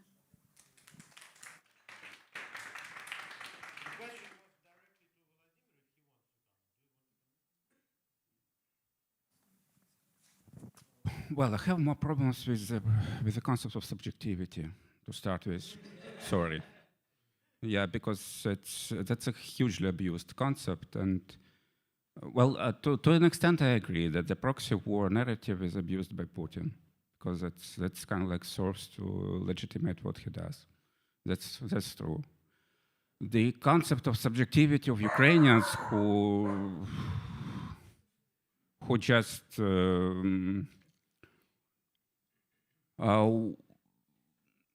it's abused in a different way. It's abused by the West. It's abused by a part of Ukrainians who, well, I've been speaking about how the particular interests are presented as universal. And when we do not question this, when we do not question who have a right to speak on behalf of all Ukrainians, including those Ukrainians who die on the front line, right? Including those Ukrainians who are actually in Ukraine, who volunteer, right?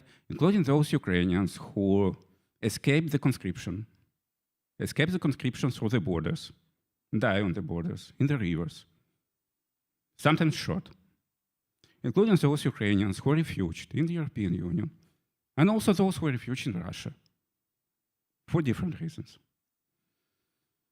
Those Ukrainians who are staying in the occupied territories, those Ukrainians who are staying in Crimea. And so when we just so unproblematically claim that there is some Ukrainian subjectivity,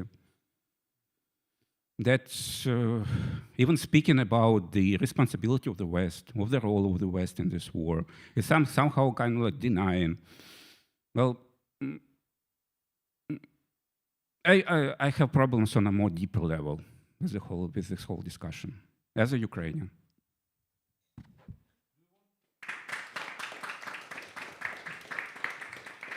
I can add something.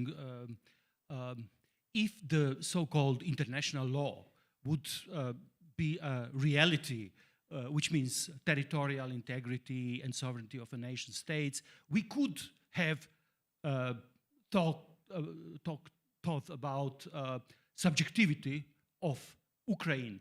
But this order has been already destroyed. I'll give you an example where politically Russia and Ukraine agree. It's unique. They both don't recognize Kosovo, which is very interesting because the NATO intervention 99 was done in violation of international law. And now, you know, not all the West, not Spain, you know, but Germany concretely, you know. Germany works hard on redrawing borders in Europe, creating 2.5 Albanian states in Europe. People forgot what is the Balkans. Balkans is a chaos. There is no sovereign state subjectivity like in Bosnia. Nobody knows how this will end. It's a total chaos. It has only one name. It's a Pax Americana, which means the military presence of the United States Army. If this would be, if they would leave the country overnight, you would have the war. So for me, I would even go so far and claim that what Russia has been doing, this horror, you know, what Russia has been doing in Ukraine for 2 years or longer from the 14, that is, you know, that all had been done before by the West in Libya, in Iraq, in Afghanistan, on the Balkans, which is violating international law, destroying existing order, creating chaos, recognizing the results of ethnical cleansing. This is Bosnia, you know, after 500 years of living together of different ethnicities, religions. Now you have this cut. And this has been recognized by the Dayton Agreement, by the political provision. Bosnia is not a democracy because it has a commissar who is stronger than the parliament. These are 30 years after the war. These are the results. These are the results, and what I see is chaos being on the fringes of what we call the West, and including the Balkans. This is you know, the idea of sovereignty, national sovereignty, and territorial integrity has been already dead, was already dead, and this is the problem. And I don't know how this could be solved. Nobody has the idea how, you know, I'm saying 2.5 Albanian states, which means half Macedonian states. And Serbia, you know, wants to take part of Bosnia. This is a simple chaos. It's called Balkanization. That doesn't justify Russia, no. One should imitate good things about the others, not the bad things. But, okay. There was a question here, and Yes, and then you, and then we will have to take like couple last questions and finish. Can you please? No, I was. Oh, I'm sorry. Yeah, because you lowered your hand, and I thought you were done. Yeah. Is it okay? Okay. Hi, my name is Misha Zabotkin. I'm a PhD researcher at the Free University of Berlin. I'm gonna ask a quasi-academic question, and I actually want to challenge, I think, all of you in a way. Please bear with me, because you've talked a lot about how you want to offer new visions of the future, basically. And I'm totally on board with that. I think that's very ambitious and a very important goal in itself. But do you also plan, maybe after that, to offer a way to get there somehow? Because, I mean, if yes, then I would ask you to elaborate on that. And if no, I would ask you to elaborate on why not.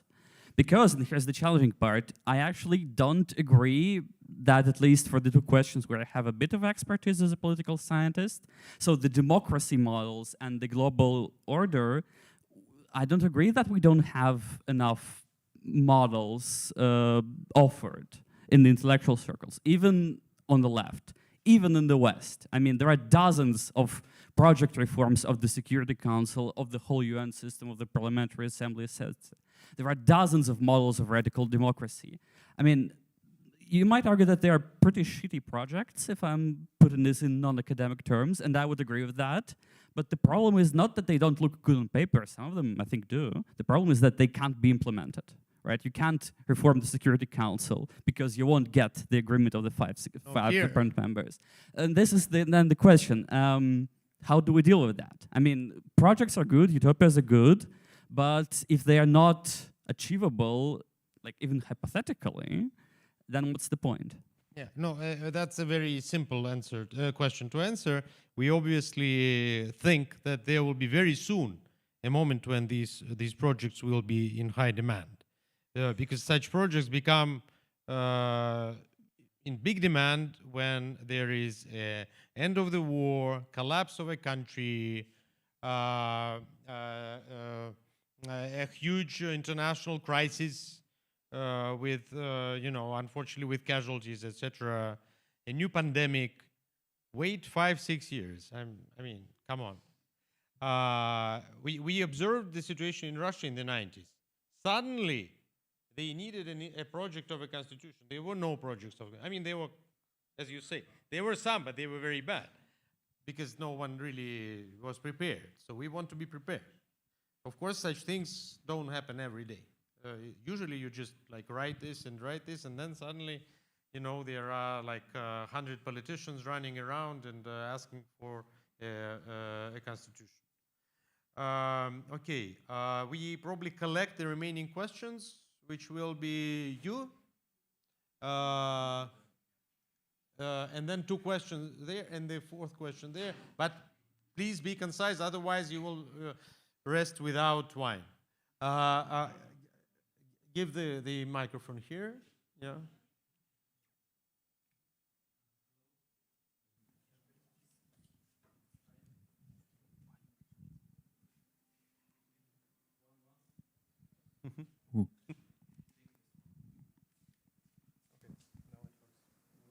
Hello. Yeah. Hello, my name is Misha.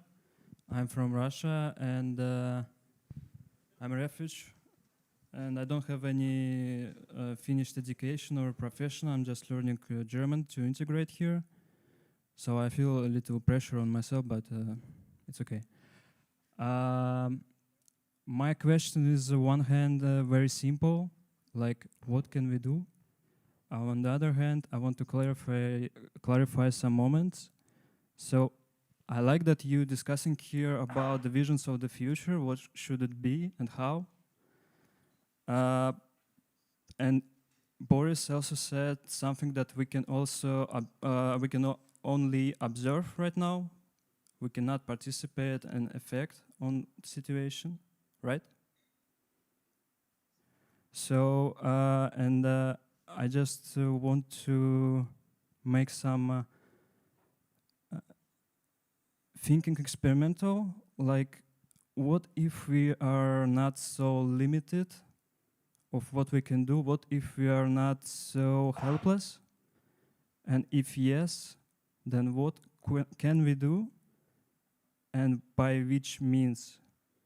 And this means, are they like, can be only violent, military, like radical, like many people say, or it's possible to use some soft power or not? So I just want to ask your opinion about in this direction of thinking. Just memorize the question because we will collect a question over there. Good evening. My name is Felix Jaitner. I'm an ecologist working for the NGO Austausch e.V., but I'm also a political scientist teaching at Vienna University. I have a question from my practical experience. To my knowledge, I think the war in Yugoslavia and the war between Russia and Ukraine right now, there are lots of similarities and some of them have been pointed out already. But I think there is one very important difference, and that is the attitude of the West, because especially towards civil society, whereas in Yugoslavia there was always the attempt to build a peace movement which was supported by the West, at least more or less, but maybe Boris, you can elaborate on that. I would say now the West is acting very differently and playing a very different role. And I would like to ask to what extent does that shape actually your work and your project? And I think I'm very gladful that we have a dialogue here also between Volodymyr and you, but I see there is not a lot of exchange and open discussions between Russians and Ukrainians. I know the reasons, but I was just interested, what would you say, how to shape, to what extent does that actually shape your project? Thank you. Thank you. У меня тут был вопрос. Okay, Sasha, yeah. Okay. She didn't have a question. Прости, Vlad. Hello, my name is Sasha. I'm gender scholar and feminist activist coming from Russia. First of all, thank you for having us all here and organizing this event, and for drinks specifically, but also for very insightful discussions and opportunity to actually have a discussion. That's really precious. I would raise a question which is not completely mine, but which I was asked by my comrades, whom I'm very thankful for it. So the question was like, why Russian leftists love so much to talk about Russia still being an important player afterwards? Why Russian leftists are so afraid of defeat? And I think that what Oksana has said resonated with me the most, that it's just, there are some categories that came to my life only with the invasion, like sovereignty, NATO expansion, and all these things. And then, of course, this kind of discourse, it takes us over sometimes, I think. And I was just like taking it so naturally that there are certain like political confrontations in Russian political field. But I'm still curious to hear your answers. It's just like, when I was asked that question, I had to explain your position the whole evening, because I was never the person who said like Russia has to stay an important player, but I was like, but you maybe can understand it from this side and that, but I realized that I don't know the answer, so I would be really curious. Do you know how many nukes Russia has? I'm sorry, I cannot. Yeah, but why it's not an agenda? I think that it resonates with what Oksana and Angelina said very much, that nuclear power should not be our restriction, or we stay within real politics thing. Sure, so that's the question, like when we raise this utopian horizon, why do we stay within this real politics state? Yeah, and I think the last question over there. Over there, why can't you give the person the mic? Can I ask a question too? Hi, I'm Andrea. I'm an art critic and artist. I just have two points off of what Boris talked about. He talked about Zelensky giving the speech about how Ukraine is the fortress to protect Europe and so on and so forth. And I guess I know we're not here to talk about Palestinians, but I'm curious what you guys think, how this discourse of the heroic Ukrainians, fighting off the the evil bully of Russia. This discourse was so alive, after the invasion, and then since October 7th, it seems that Palestinians are not worthy of this discourse, whereas they are, just like Ukrainians, brave underdogs fighting a bully of Israel. And Clarissa So Jackson writes a long essay about this, that it's racial, that one group is deserving of this discourse because they have blonde hair and blue eyes, and the other group is not because they have brown skin. And then my second point off of what Boris was saying, you were talking about how sovereignty is dead, and it's not like what Russia did is anything new. I think that echoes what Greg was saying in the beginning, how there's two types of people, and one type thinks that there was ever, that before things were good, and it's just the Russian invasion that messed everything up, and he was trying to denude us of that. And I just want to say this thing that completely infuriates me since February 22 is this thing constantly said in the media. It was even said at the opening of NGPK exhibition last Friday. It's called the Kiev Perennial. And they say, this is the first time since World War II that a country in Europe has had their, sovereignty. And it's like everybody has forgotten 1999. And that has just completely escaped everybody's memory. And it drives me nuts that this is repeated over and over, that this is the first time since World War II this has happened, when this has clearly happened before this. Okay. One very, very last. Okay. Yeah, I'll try to be quick.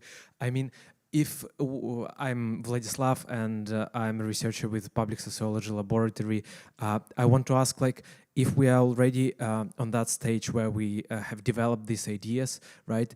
How are we going to, and to whom are we going to present them? And if we consider this project as an empowering project for society, for local and global leaders and so on, how are we going to communicate these ideas to them?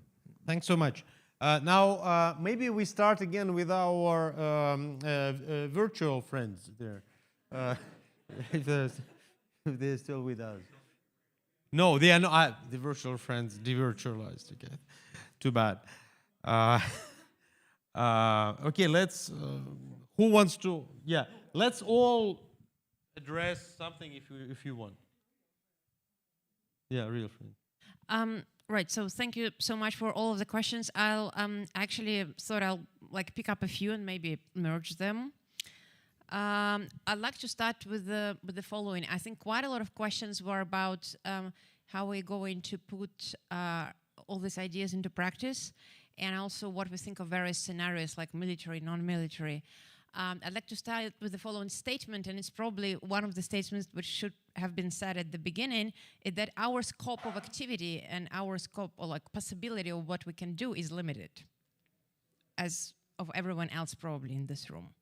There are only certain, we do not make decisions on how many tanks should be delivered to Ukraine. We do not take many other decisions, right? We are not military specialists. Right, we're also not military specialists. We can act within our scope of activity. And every of us has various scope of activity, right? Some are philosophers, some are political scientists, some work war with media and civil society. So we also, we obviously also engage in supporting anti-war initiatives or other initiatives which help bring the war to end, but it's maybe in our personal capacities. In our professional capacities, we just have this scope in which we can work and we can do something. And so, in a way, this question is about how a situation can go, whether there would be a military solution, non-military solution, where Russia would be defeated or not defeated. There are various scenarios. And I think at present state, all of the scenarios are possible. And so the area where we work in is that we're trying to specifically think, well, I'll speak more on my side. So what structures are out there in Russia, which actors are out there in Russia, in which condition they are, how they change, how they develop, how we can cooperate and talk to them, how we can bring some of the ideas forward, how they will be perceived, and what kind of change can they bring. Speaking more specifically, I work specifically with two sectors. I work with the sector of environmental activists and environmental experts, also in Russia. There's still a lot of communication going between environmentalists, the ones who left Russia, the ones who are still in Russia. And we know what's happening. We know what's happening in regional groups. We also do a lot of exchange. We can also bring some, there are also people who are still in Russia very much interested in what's happening here. So that communication channel is working. Well, it's not public, you understand, for obvious reasons. but it's functioning. I'm sure many of the colleagues would also name their own channels. So I think, like for me personally, the answer would be work on what you can work and work within your scope. And this is what I'm trying to do now. Well, I'll probably stop here because I believe a lot of the colleagues will also have something to add. Please be brief, everyone. Okay, so briefly, I also thank you for so many questions, and especially thank you, Sasha, for emphasizing the importance of the things we mentioned, because, I wanted to point at two things. First is the question of subjectivity, which was raised in the discussion. So subjects, usually by subjects, we mean something that the subjective experience is something that is connected to thinking and intelligence and certain interests or consciousness, whatever it means. So subject, the very term subject as applied to a nation or a people is a metaphor. Is a kind of subject, is a metaphor, but it's a political metaphor of a nation as a person. As Vladimir mentioned, there is no one person, so there is a multiplicity of different, of all kinds of Ukrainians, for instance. And then there is as philosophers were written in the 20th century, there is a direct link because these terms are subjectivity and sovereignty. So subject is the one who who takes decisions, who has her interests and is aware of those interests and understands what he is doing or she is doing. But usually subject is also like male. And this subject, say NATO, as a subject, which Boris tried to show that this is not actually thing. But this imaginary subject acts as if he would have some interest. But the more philosophical perspectives helps us to see that there is something behind the subject, behind subjectivity. There are some unconscious processes that are linked to our desires and drives, and the political field is organized in a more, like a greater degree according to these unconscious processes of which we are basically unaware. So this is not only about interests and the clashes of interests of different countries, but about this unconscious structure whose symptom is ideology. So what we are trying to criticize is certain ideological constructs that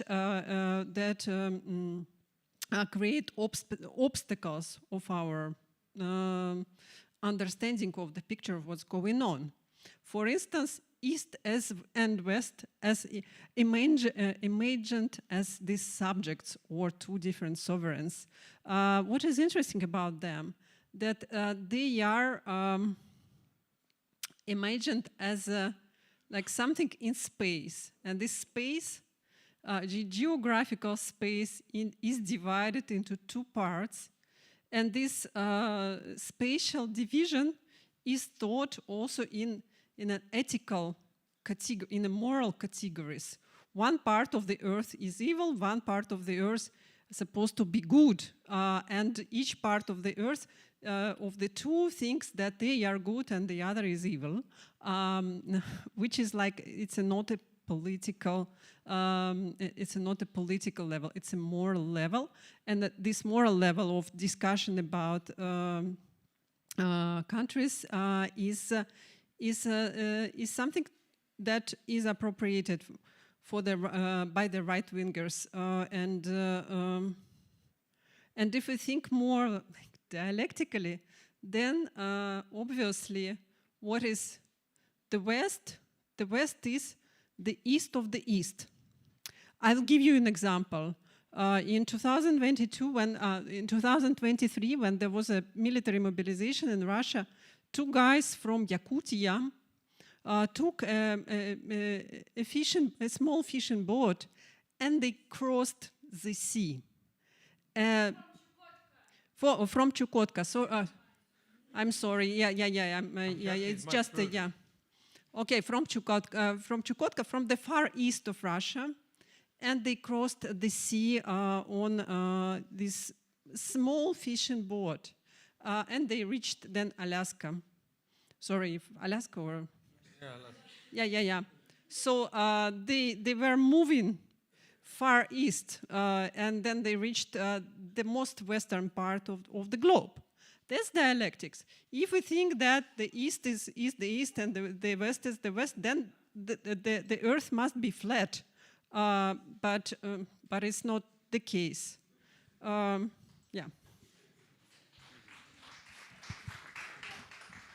Just one comment. Gramsci writes that literally every point on earth is east and west and north and south. This is the answer to the question. So this idea of, we are talking actually about normative identity blocks. The West is a normative identity block. Come on, it has to do with Christianity. I would, as I said, a new form of post-national and post-social sovereignty, hierarchically organized on the type of neo-feudal type, dependencies, vassal relations, etc. But the West is not a democracy, even if a mechanical sum. Even if you have a mechanical sum of democracies, they don't produce a democracy. This is one. To the question of what to do, and I mentioned this is also Yugoslavia at that time and the West supporting peace movement. My engagement, 10 years in the anti-war movement, is the most active part of my life. How was it possible and why it is today not possible? This is a good question. But the absence of the anti-war movement is part of the problem. Just to say, this anti-war movement, it's much complex. This is not simply, that we, for instance, we supported the bombing of Serbia and use of violence against Milosevic troops in Kosovo. But we did not support the political arrangements created after that, which implied changing borders, creating completely new situations that were actually the base for the new conflicts and new wars. And as I said, recognizing cleansing, results of ethnic cleansing. This is one thing. But the West also supported, like in Belgrade, anti-Milosevic, the so-called Otpor resistance group. The group was trained in Hilton in Budapest by CIA operatives. They were professional revolutionaries, and they were sent to 50 revolutions in the world. Of course, they were in Maidan. They were in Georgia. They were everywhere. And just go to Wikipedia, look, resistance, Otpor, you will get such unbelievable story about professional revolutionaries who, they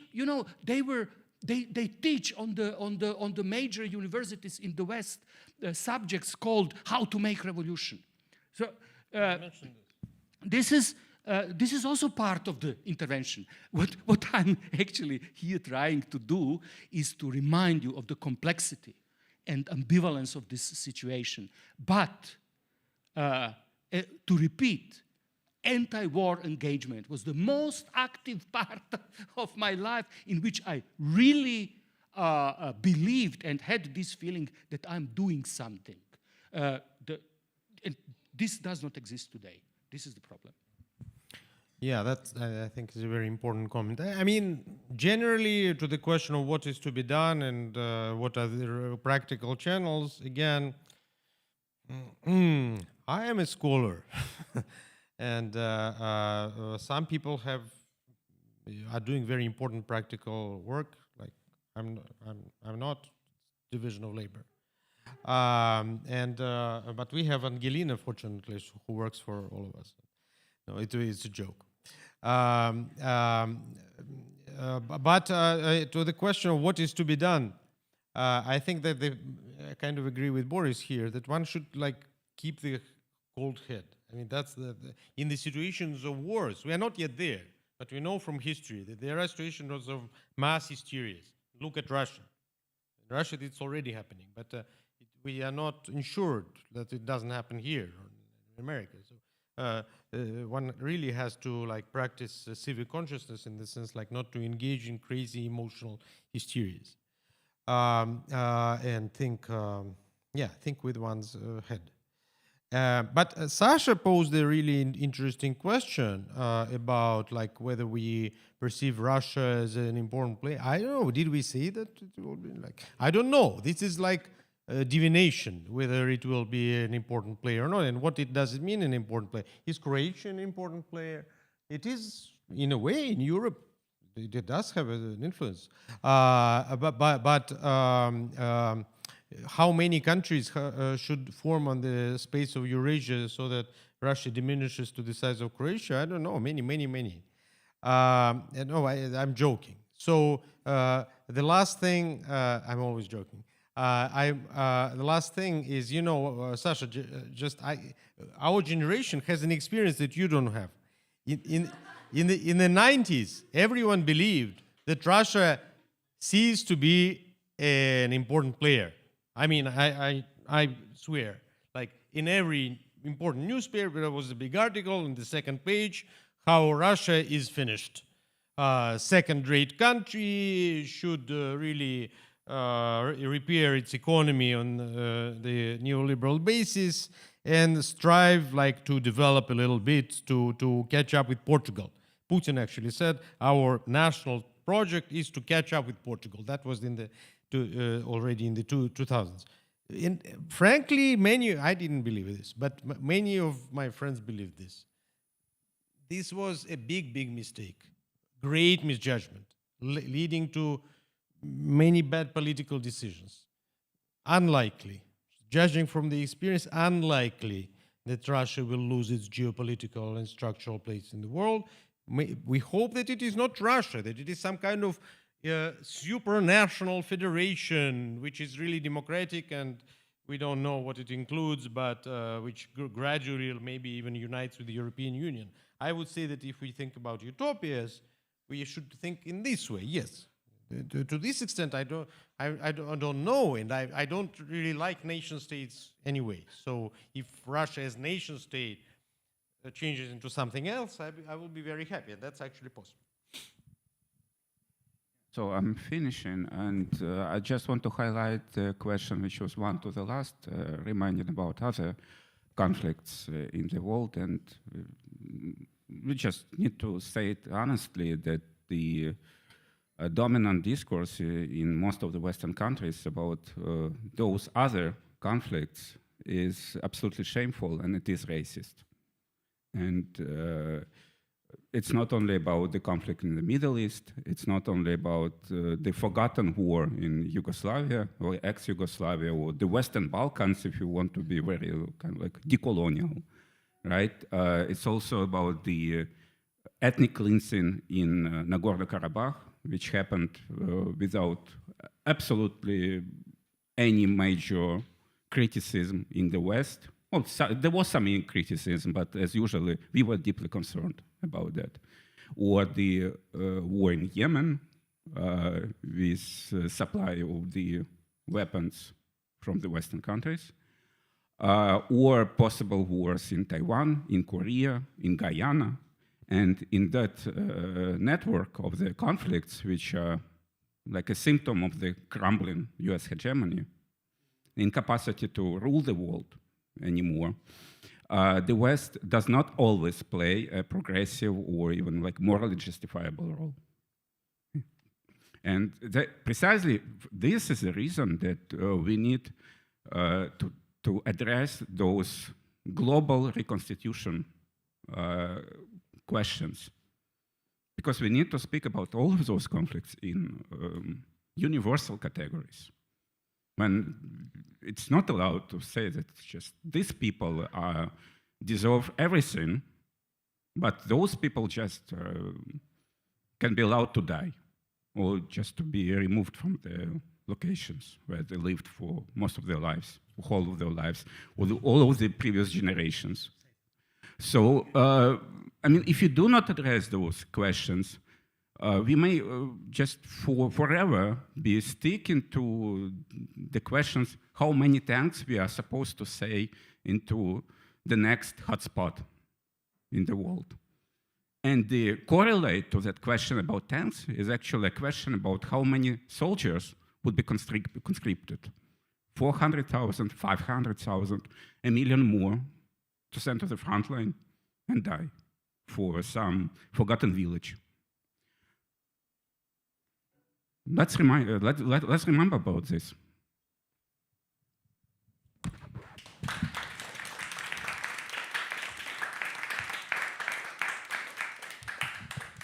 In conclusion, I will just show you our website.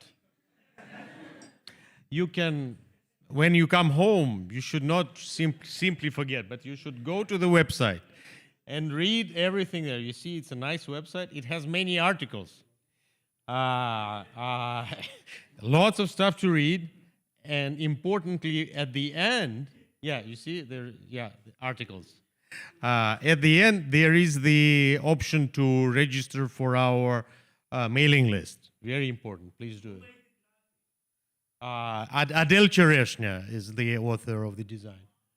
So yes, this website is the product of many mothers and fathers. Here is our past event there, available on YouTube from the 23, actually many things that Vladimir said were already said there. So we have been working, and we will keep working for you. So again, thank you, and let's have a drink.